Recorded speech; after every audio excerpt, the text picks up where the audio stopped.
Hello and welcome to Into the Weeds podcast here on Military Broadcast Radio. I'm Amber. Thank you for joining me today. Alora is upstairs wrangling the beastie named Flanagan. So unfortunately, she's not with us today. So hopefully my voice doesn't go out. It's good to see you, Joy. Thank you so much for being here. And before we get into it, I actually wanted to play a video because last week, or actually not last week, but the week before last, or the week before that, I can't remember. Whenever the last time I was here talking about Athena Hogan, we stopped at the point where we were talking about how Harvey Templeton had gone from his home all the way to Gore and 11th to drop off 2 trash bags after Athena had gone missing and was murdered. So we're going to actually watch a video of me going to that gas station and driving towards Athena's home. I didn't quite make it because we ended up helping somebody, and you'll see that on the way. But yeah, so that's what I'm going to show you is a video of us going from 11th and Gore. It used to be the 7-Eleven. Now it's a Stripes.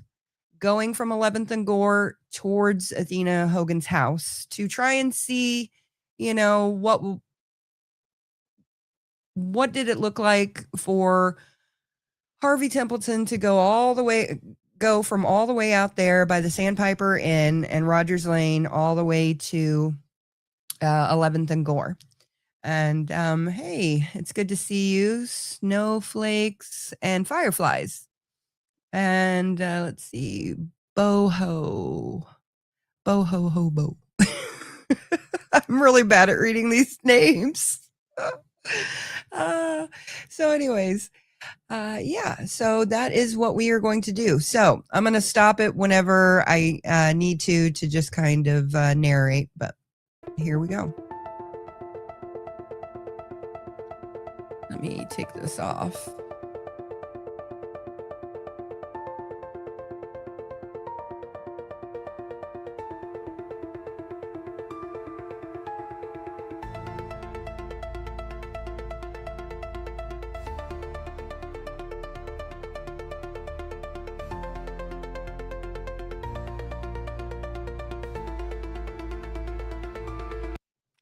Okay, that trash can, I know I am almost positive that is not the same trash can that existed in 1986, but the trash can for that establishment has always been there. So immediately when I heard that he had dropped the trash there, I knew exactly where the trash can was. So, I don't know what's going on.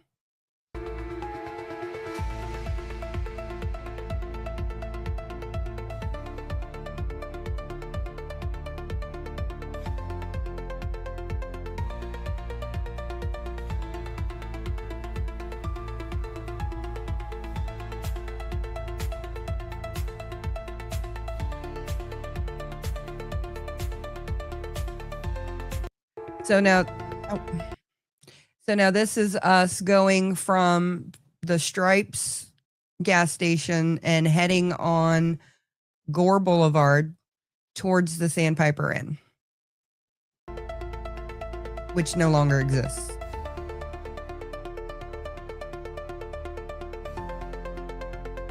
I think I started it over. Sorry, guys.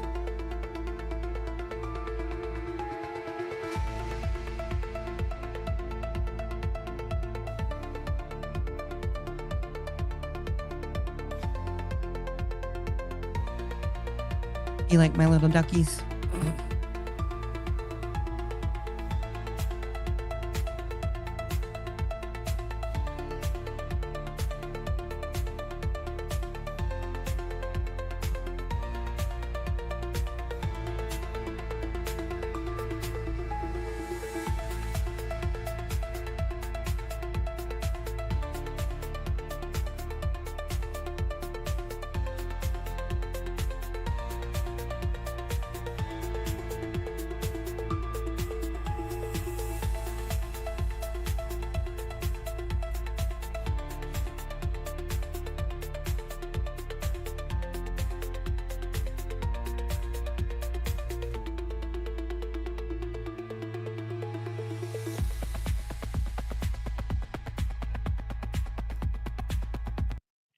Okay.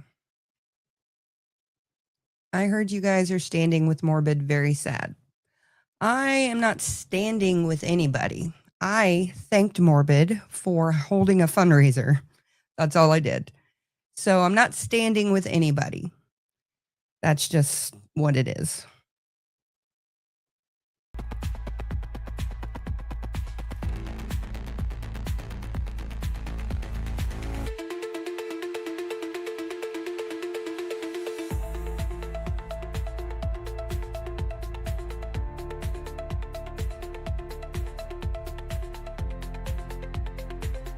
You have to understand that he was one of the only people that helped me without any drama.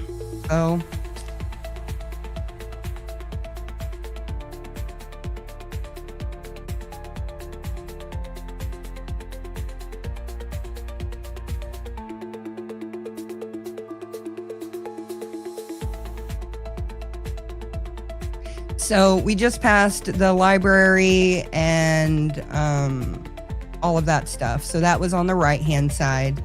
And now we're going to make a left onto 2nd Street. And 2nd Street, actually, if you look over to the left, in the cream building that's across the street on the left, right behind that is actually where my mom used to hang out all the time. See that cream building back there? That's where my mom used to hang out all the time. That was where her drug dealer was. So that's, yeah. I know that spot very well, unfortunately.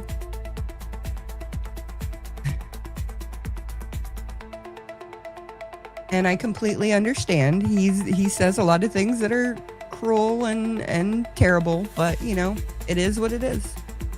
And yep. He's the only one that helped me with the fundraiser and with no chaos, no drama, nothing.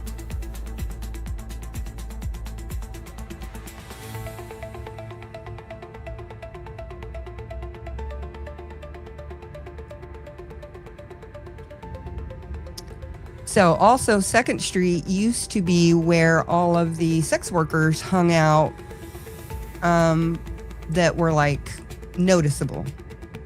There were also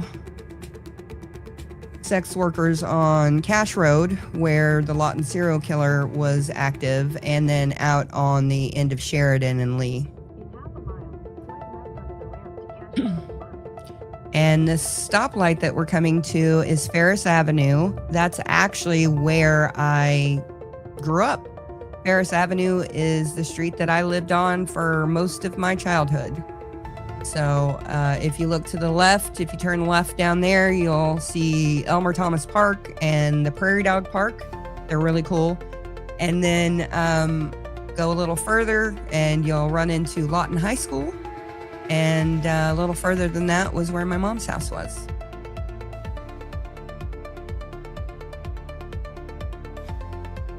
She was not selling near the shop.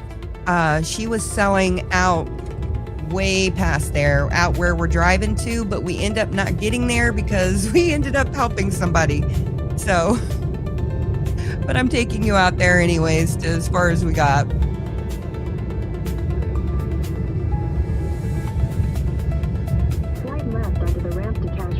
No, this was a fundraiser for school.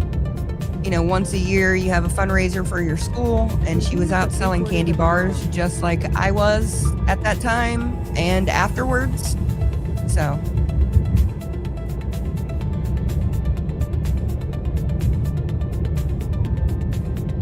Now this is actually Cash Road. This is where a lot of the events happened in the Cash Road killings, or at least where a lot of the women were staying. I hope school fundraisers going door to door are coming back. That would be absolutely horrible. So you see here on the right, this is what stops us. But you'll see it here. Just a second. Okay, we got a lady in a skirt pushing her car. So that is what made us abandon our mission. Otherwise, we would have continued. So, yeah. So anyways, I tried to get you guys footage of that, but every time we go to Lawton, something happens. So so maybe the perpetrator knew about the fundraiser. I mean, theoretically, because she had been there for the last couple of days doing the fundraiser, going door to door for the last couple of days. So no telling who knew, but also probably the whole school district was doing it, I would imagine. So so every school would have been participating at that time. I think they do one school fundraiser like that once through the school board every year with all of the schools participating. I could be completely wrong on that, but that's just my opinion. So let's see. Said we need to talk about cases like Athena. You removed this case and have always you remover this case and have always needed my heart to be whole for her. Oh, okay. Sorry, I'm bad at reading, guys. I've always wondered if he was watching her beforehand and knew what she was doing. If it was Harvey Templeton, he knew what she was doing because she had been to his house the day before to sell candy and he had bought some. This next day that she came around, he did not. So I can see why you don't do the fundraisers anymore, as you can't guarantee criminal record checks. Hopefully a pair of adults could go with the children. Yeah, but unfortunately, there's so many people who just aren't responsible enough to actually do that with their children. I was one of those people that grew up in the kind of household. Fundraising can be a blessing and a curse. Yep. Yeah, totally. Okay, so we are going to get back into the preliminary hearing of Harvey Templeton for the murder of Athena Hogan in 1987. She was murdered October 1st of 1986, but this hearing does not happen until 1987.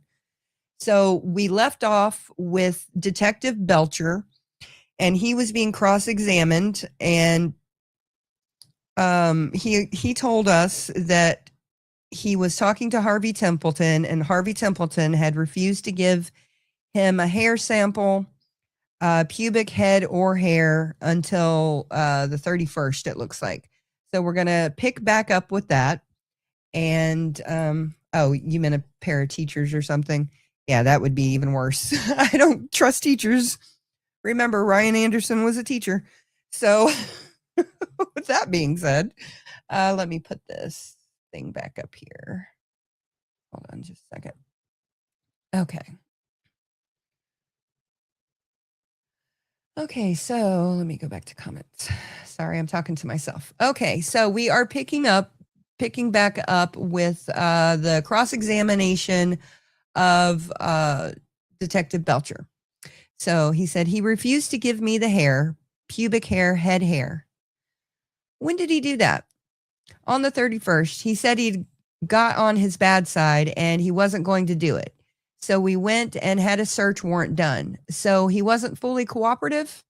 No, he wasn't. Not like that. He wasn't. He just never did fight or anything, jump up, nothing. Okay. But now, did you pinpoint the time that, according to him, that Tina was there?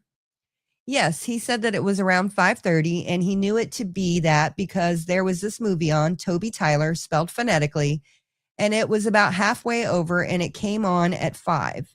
It's a Walt Disney show, and it goes off at 6. And he said it was after the movie was half over that she came. So it was after 5:30. Okay. And did you talk to his wife? Yes, I did.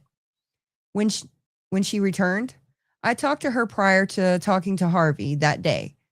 The third, I believe. Second, I was over to her house, either that or the third, I think. I don't remember the day I talked to her. Did you talk? And then, did you talk to her about the garbage? Yes, I did. She was surprised at what he did. She's surprised at what he did on the garbage? Yes, she was. She say he ever done that before? She said he hadn't ever done that. Please, Oates, stop it. Quit being rude. She said he hadn't ever done that as far as taking the trash away. And he had also told me that the reason he took it to the dumpster was because the dogs tore it up. So I approached her on that and said, well, wouldn't the dogs have tore the bags up if he hadn't have taken it? She says, no, they didn't have any problems with the dogs. So it contradicted what he told us. So, Mr. Tannery, that's all I have, Your Honor. The court. Anything else? Recross examination by Mr. Zelps. You sure he wasn't telling you about the cats tearing up the garbage? No, he said the dogs got into it and tore it up. Okay, he was batching it. Maybe he cooked different than the wife did. Maybe his food attracted them better. What do you think about that? It's possible. Okay, now in the garage, did you look in the garage of that home? I don't know if I actually did go in the garage. I think it was blocked off. Okay. Couldn't put a car in there, could you? No. Okay, so it would have been impossible for Harvey to abduct Tina Hogan girl and pull his car in the garage and put her in the trunk and driveway. Couldn't do it in that garage, right? Couldn't do it in the garage, no. Okay, Tina Hogan was a pretty good sized gal, even though she was a kid though, wasn't she? I thought she was pretty tiny. Pretty tiny? Do you know what her dimensions or weight or anything was? No, just, I sure don't. Be hard to get her in a trash bag, wouldn't you? And carry her? Guess it would depend on how big the trash bag is. That is true. You know, I guess the first time somebody does something, no one else knows about it. We start saying it's suspicious, right? Not necessarily. No further questions. The court. Okay, you're excused. Rules in effect. Call your next witness. Mr. Tannery, Greg Lord. Send him in, Dawn. The court. I've already sworn you, haven't I? Witness Gregory Lord. Yes, sir. The court. Okay, have a seat. Okay, yeah. Don't know what's going on, but I'm severely interested. Well, this was 1986. So, Gregory Lord, called as a witness on behalf of the state, having been first duly sworn, testified on his oath as follows to wit. I'm going to put this in front of me so I can see it. Okay. Let me know if it messed up the image on the screen. Okay.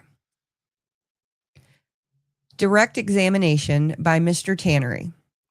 State your name and occupation. Gregory Lord. I'm a detective, Lawton Police Department.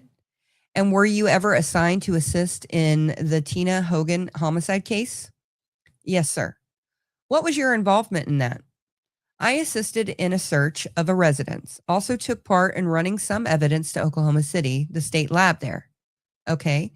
I previously marked, and we've talked about States Exhibit 132, containing other states' exhibits inside 33 and some others. Are you familiar with that exhibit? Yes, sir. Can you identify it?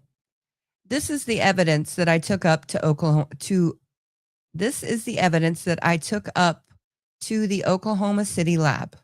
Okay. I did not. The OSB lab? Yes. Okay. And when did you do that? Get my notes here. I have them out in front of me. Be on November 5th, 1986. Where did you get it? Lawton Police Department. From where? There? Got this from the evidence room? Okay.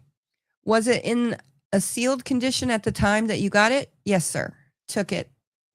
And when you got to Oklahoma City, who did you give it to up there, or do you know? I believe it was Ann Reed that I gave that one to. Okay. And the contents that were in it that were sealed inside at the time. Yes, sir. Were they ever opened while you were going up there or anything? No, sir. All right. Actually, could they retest the DNA?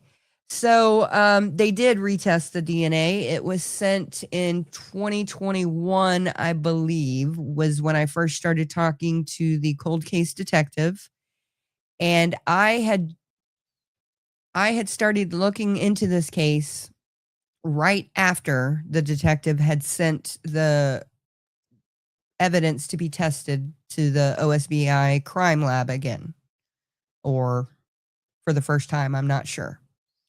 And he thought that was extremely suspicious because nobody had been coming around, sniffing around this case for over 30 years. And as soon as he submits the DNA, here I come.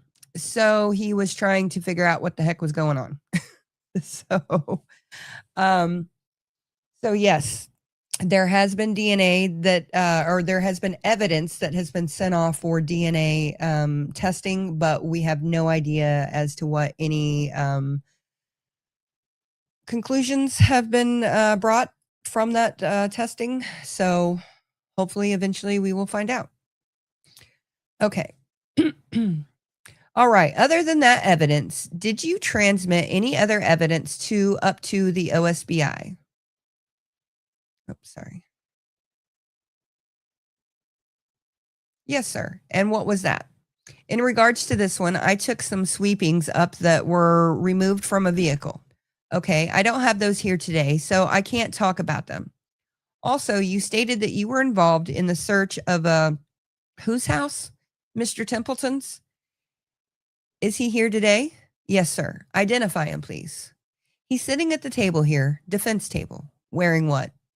Brown coat, light tan shirt, striped tie. Okay. And when did that search take place? The 31st of October, 1986. Okay. And what was your role in that? Basically, I made a list of everything that was seized from the residence. I did a sketch of the residence showing where the items were removed from. Okay. And did you assist in helping them make the return to the court clerk's office? Or I don't remember if I brought the warrant back or who brought that back now. Okay. I'd have to look. In regard to that, on the return that's on file in the court clerk's office, there's mentioned several items I want to talk to you about. See if you remember any of these. Did you find a whip, rawhide type in there? Yes, sir. Okay, you remember that. What did that look like? Oh, it's a long, I call it a bullwhip, possibly, rawhide. Okay, so you guys remember that I had told the story of remembering the guy that lived down the street from me having a bullwhip and chasing me and trying to whip me with a bullwhip right at the same time. So it's confirmed that Harvey did have a bullwhip. So that's even more things to stack up against him. Okay, and did you find rawhide in a rope in a bedroom? Yes, sir. What did that look like? Oh, it was a strand type rope. Rawhide strands is what I'd have to call it. And that was confiscated too? Yes, sir. And did you find a roll of duct tape? Yes, sir. What did that look like? Well, it was a long roll, kind of dark green. It's a really sticky type tape. And about what wide was that? Or how wide was that? Do you know? By guessing, I'd say probably approximately maybe 2 inches. Okay. And you find a pair of tennis shoes? Yes, sir. And remember talking to Cecil Davison about those? I was present when he looked at them. I didn't specifically talk to him about it. Okay. Why did you take those tennis shoes? At the time when Detective Davison was there, they were talking about the pattern on the bottom of the tennis shoes. Okay. Did you confiscate some cord in the hallway floor next to the kitchen entrance? There was some cord confiscated. I'd have to review my notes to see exactly where it was. You don't remember, have an independent recollection of what it looked like or anything? No, sir, not right offhand. Okay. And you found a paddle in there? Yes, sir. What did that look like? Well, it was pieces. It was wood. Had a similar, like a point towards the end of it. It's kind of hard to describe it. It's not something that it was made nice. I mean, it was one of those nice type paddles.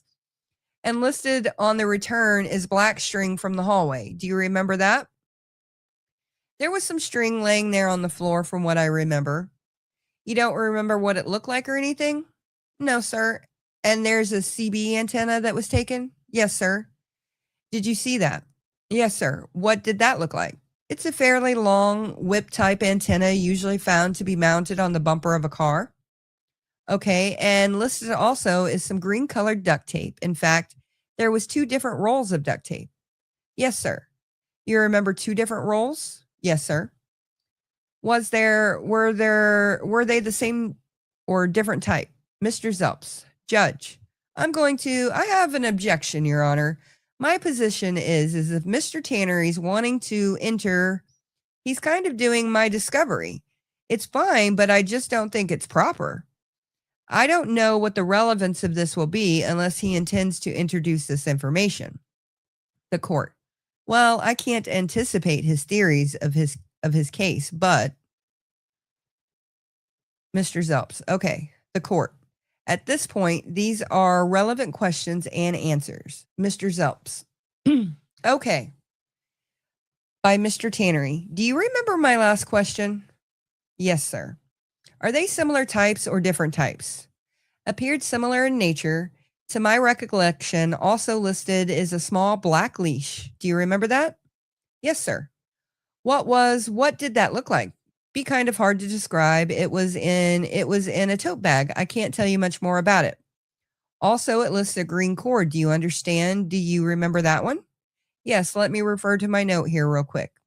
Did you make a note on that specific item? Well, I have my list here of the items that I took out or that I left out. I listed on the house. Would you repeat the question, please? Green cord is listed on the return? Yes, sir. I remember green. It was green cord.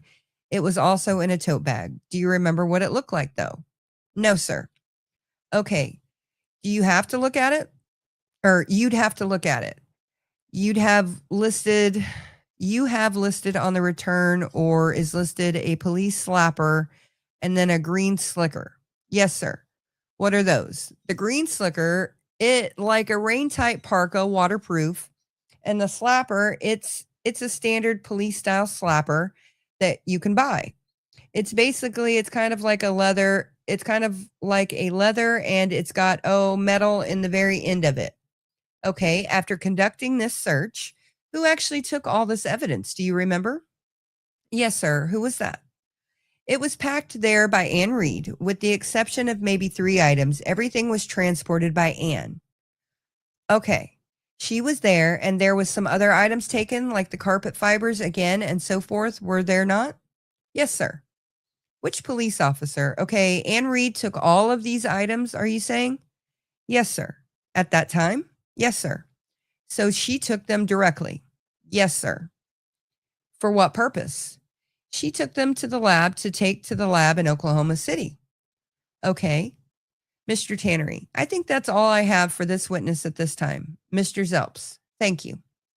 Cross-examination by Mr. Zelps. Detective Lord, let's start at the very first. On October 1st, 1986, did you go out to the place or the scene where the body was? No, sir. Okay. When was your first involvement in Tina Hogan murder case? My very first involvement was the second time Mr. Taylor's car and Mr. Taylor were down there at the station. All right. What did you do with the car? Very little, to be honest with you. I was assisting on the search, but I didn't much get into the car at all. We removed some cassette tapes from the car and listened to those, and that was about the extent of my search on it. Okay, and anything unusual on those tapes? What was on those tapes? Mostly music, and there was a few tapes in there that we sounded like Mr. Taylor's voice on them. What were they? What was them? What was the conversation on those tapes?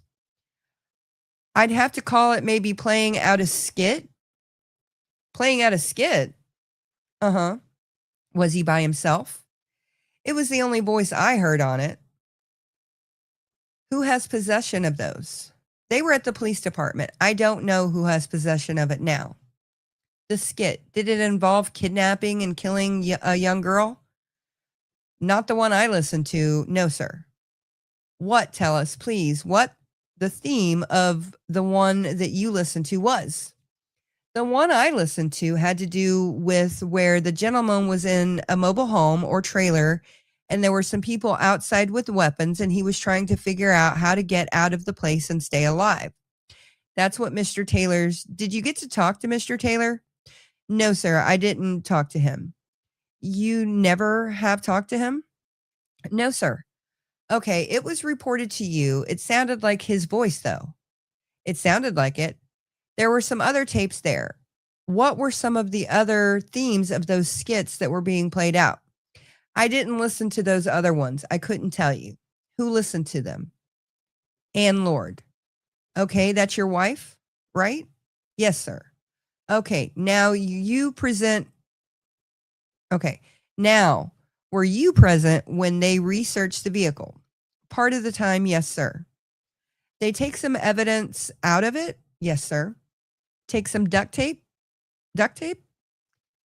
I don't know about the duct tape. How about electrical extension cord? I wasn't there when they took that out. No, sir. Well, let me just ask you. It would be easier. What did you see them take out of it? The basic. Most of the time I was there was when they were trying to lift some prints off of the back window. Okay, and those are the famous Jack Parton footprint. Is that correct? Yes, sir. Famous now, aren't they? Yes, sir. Okay, now did you assist them doing that? No, sir. Okay. So we need to stop there for a minute. My back is burning really, really bad. And it started burning really bad when I was on stream with Millennial. So I may only be able to do an hour today. But so those famous footprints. I started out the series telling you guys that I believe that those footprints were mine. Because Robert Taylor, for whatever reason, his car used to be parked outside of my grandmother's house. Was it because Robert came to the house? I don't know. I remember meeting him several times, but I don't remember where or what the context was. Or was it because his brother drove his car to my grandmother's house? Because his brother was dating my cousin. And my cousin lived with my grandmother at the time. And I was 7 years old when this happened in 1986. And when I first heard about this case, I was told that Robert got arrested because of the footprints. And I remember immediately starting to shake and having my first experience of extreme anxiety. I had my first anxiety attack when I was 7 years old. And to where, you know, your whole body kind of goes numb and you don't know how to think. And you're just kind of like in this like little bubble or whatever. So when I heard about it, I thought, oh, those are my footprints and I'm going to prison for the rest of my life for murder. That was my 7-year-old logic, you know. So yeah, those footprints could possibly be mine. I don't know for sure. But I have told the detective, so he knows that. But yeah, so those famous footprints, they are famous. I have tried an acupuncturist. I have tried absolutely everything. I was on all kinds of medications and all kinds of different things. What they did was I get Botox for migraines, and not this last time, but the time before that, when I got some Botox, they hit a nerve and now it's just like hurting so bad. And for some reason, it gets really bad when I'm sitting here at the desk, and I don't know why. But yeah, so those possibly could be my footprints. I have no idea. That will remain to be seen until they bring this to trial or whatever. So, okay, what was your next involvement in the case? I took some evidence to Oklahoma City to the OSBI lab. Okay, was that carpet fibers? Yeah. There was some stuff that I took up. I have to review my notes that had to do with Mr. Templeton and Mr. Taylor. Okay, I'd like you to look because I'd like to know what they had up there on Mr. Templeton. Could you look at your notes? Yes, sir. And find out what you took up there? Did you find out? Yes, sir. What did you take up there? vacuumings and hair from Dodge Charger, 2 plaster casts that were taken from the crime scene, and some photo negatives. Do you know where the photo negatives came from? No, sir. Do you know what was on those? No, sir. I don't know what they are. Okay. You went to Oklahoma City. What did you do in the case? Again, I took some other evidence up to the Oklahoma City OSBI lab, which was one envelope containing hair samples. Okay. And were there ever any hair samples of Robert Taylor that you know of that was taken up there? Not by me. No, sir. Okay. Anything that you did? I know I'm going to talk about the search in a minute, but up to that time, up to the search, any other involvement? Did you knock on doors out there in the neighborhood? Yes, sir, I did some canvassing. Everybody did that? Yes, sir. Did you find out anybody? Did you ever talk to anybody that had seen Tina Hogan alive after 5:30? Not that I recall from me, no, sir. Okay, did you talk to Debbie Stoddard? Deborah Stoddard? I might have. The name doesn't ring a bell with me. Hold on. The name doesn't ring a bell with me. We talked to quite a few people out there. Okay, I know that was, did you work those apartments up there too? Regency Arms? No, sir. You didn't do that? The search, when you got there, Anne Reed was there, kind of directing what she wanted for herself in the way of collecting fibers and things. Is that correct? Yes, sir. And she pretty much told you all that she needed and that she was going to try and do that, right? Yes, sir. Okay. Now, I was wondering the tape there in duct tape that he had in the house. I was wondering, you got any of that duct tape out at your place? Not that color. Okay, duct tape is pretty common, right? Yes, sir. Did it look like it had been recently used or that possibly to tell? I couldn't say. Okay, the paddle. Are you talking about a boat paddle? No, sir. No, sir. Like a paddle like we used to get on our tails when we were kids? Yes, sir. Except it's finished up, shined up, and made to look nice, right? It looks nice. Any blood or anything on it? Not that I could see. Has anybody been paddled by the principal? I was paddled by the principal in the 4th grade for not doing math homework. So, okay. It was collected. Now, on these shoes, there was a cast in these shoes. Have you ever heard anybody make an identification of the cast prints matching those tennis shoes? No, sir. Okay, as a matter of fact, they attempted to. You know that Cecil Davison, he couldn't make a match on them. You knew that, didn't you? No, sir. I knew that he attempted to. What was the conclusion then? What conclusions did he draw from that attempt to match them? I got to take a drink. Well, I didn't talk to Detective Davison that much about those, other than the conversation that was going on at the house that night doing the search warrant. What was the conversation?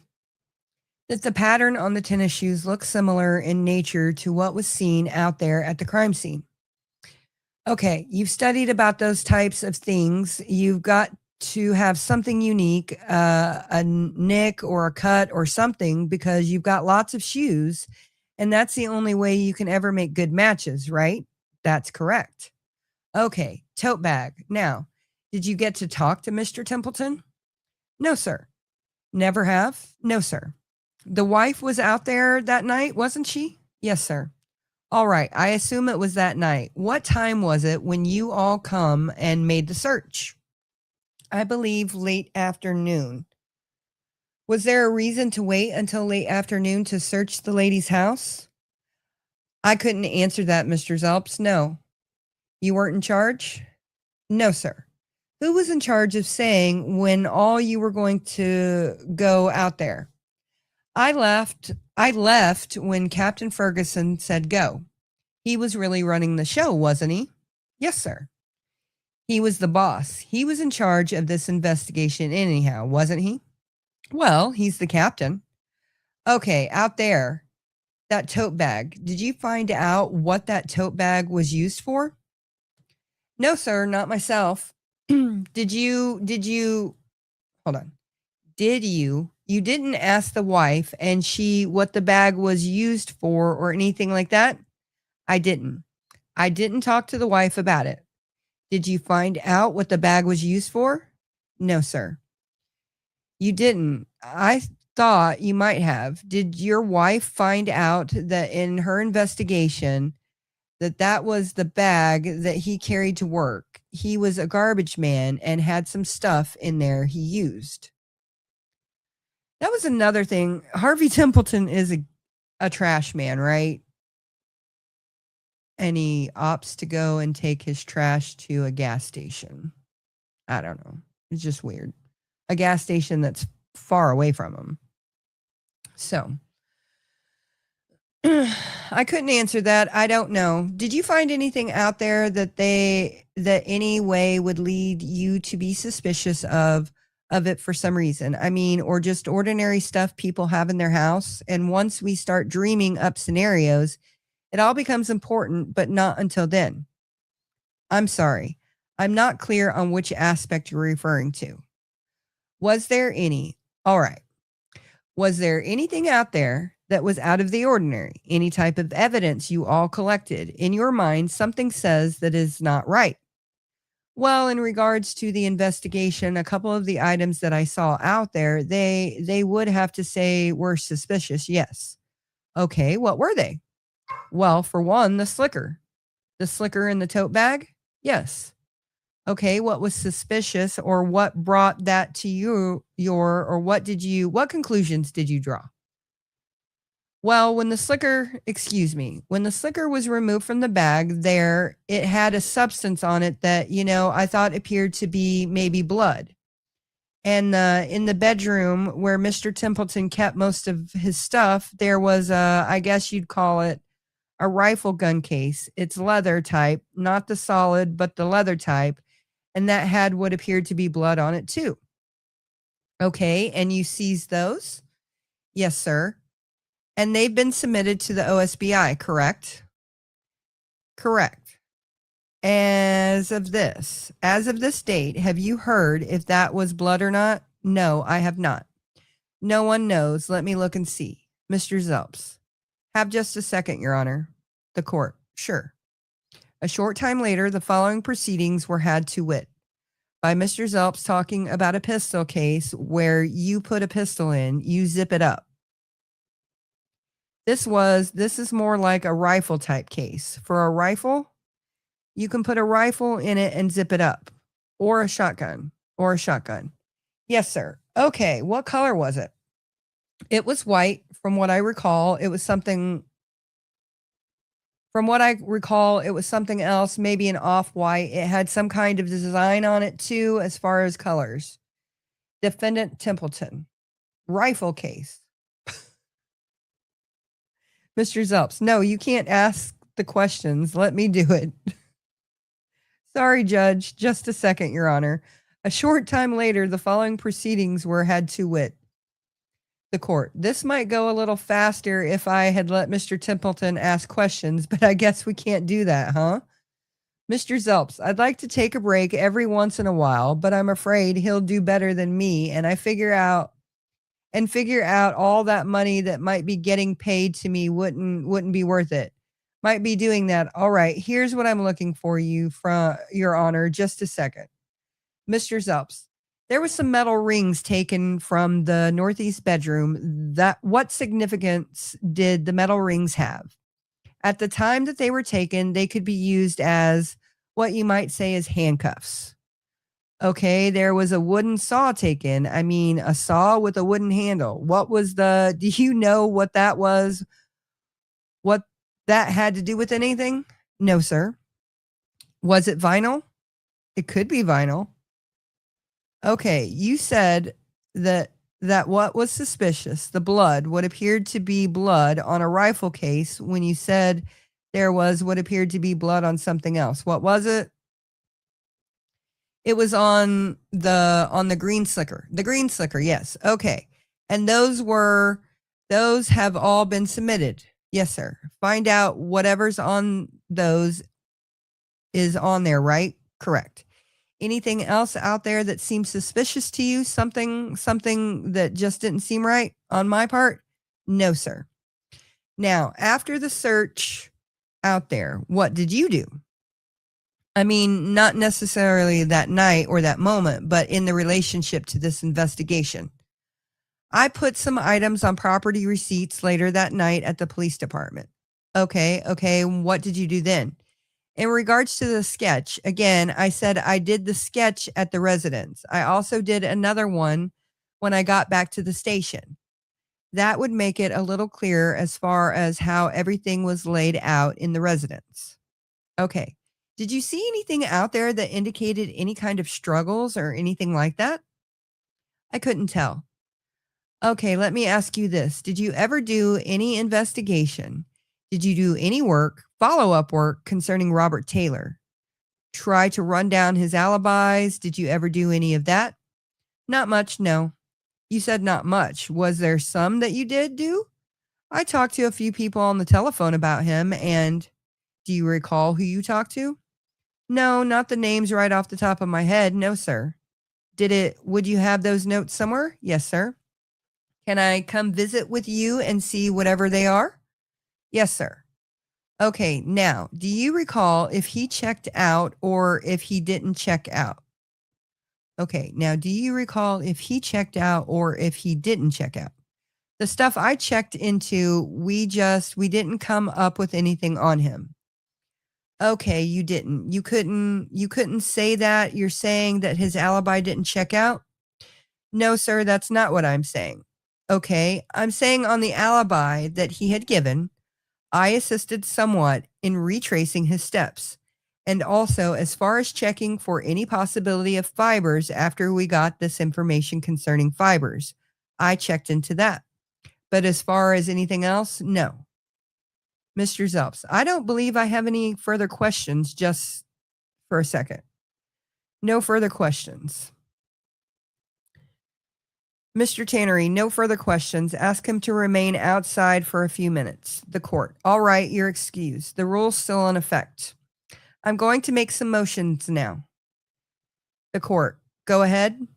Mr. Zelps, I'm listening. Mr. Tannery, I'm going to move to admit a lot of evidence right now and move to have introduced to begin with the photographs, which are State's Exhibit 1 through 5. Oh, I think 5 through 15, Judge. The court. Okay. Mr. Zelps. No objections to any photographs, Your Honor. The court. All right, that's that. Mr. Tannery, 5 through 15. Mr. Tannery. Next, I shall move to admit into evidence State's Exhibit 18, 19, and 20. Mr. Zelps, no objection purpose for this hearing. The court. All right, States 18, 19, and 20 are admitted. Mr. Tannery, next, State would move to admit into evidence State's Exhibit 39, 40, 42, and 43. Mr. Zelps, that would be the clothing. Mr. Tannery, clothing of Tina and the sheet. Mr. Zelps, Judge, we've got a chain of custody problem there. I'd object. I don't think it's been properly shown how it got back here. We know it got delivered to the OSBI, but nothing. We haven't had anything from there. Don't know, and it's not the court. Yeah, that's sustained. You're missing an element there. Chain of custody. Mr. Tannery. Okay, then I'll withhold that and 3 other until we get Ann Reed here. The court. Okay, is that all you want to move to introduce at this time then? Mr. Tannery. Yeah, I'll wait for a few minutes on the rest. The court. Okay, let's take about 15 minutes about to burn up in here. Upon reconvening, the following proceedings were had to wit. So we're going to stop there. Sorry, guys. I know it's early, but I am hurting really bad. And the medicine I took obviously didn't help. So my edibles. So that's what I use for medicine because I don't want to use any of those opioids and stuff like that. That stuff was terrible for so long. But Yeah, okay. Well, I think Snowflakes and Fireflies said, I'm hearing the 1940s mobster voice. Don't make me smack you with my slicker, sweetheart. Yeah, no, I know. No, I was thinking the same thing. There was a lot of old-timey uh, talk, and probably the way that the lady wrote it up too. The court reporter, I'm sure it was pretty hard for her. Thank you, Joy, for being in here and running everything so smoothly for me. I really appreciate it, and I really appreciate everybody being in here. Claire, Louise, Pinkney, Joy, let's see, BZB, Snowflakes and Fireflies. Let's see, who else was in here earlier? Just Jamie. Okay, so thank you everybody for being here. And next week we will pick back up with Anne Reed's testimony. I'm extremely interested to hear what Anne Reed has to say. She was one of the top dogs, it looks like, at the OSBI. So maybe not. I'm just projecting onto her. I'm feeling like Anne Reed was, a power woman. That's what I'm assigning to her right now. I don't know if that's true or not. But okay, well, I'm going to go, and I hope that everybody has had a really great day and night whenever you're hearing this on the replay. And please go out and do something good to change the world for the better. Bye, everybody. Hi, I'm Beaker with Military Broadcast Radio TV. We're your virtual MWR, bringing veterans radio, podcasts, gaming, animation, 3D printing, and a community that never leaves you behind. Download our Roku or mobile app today.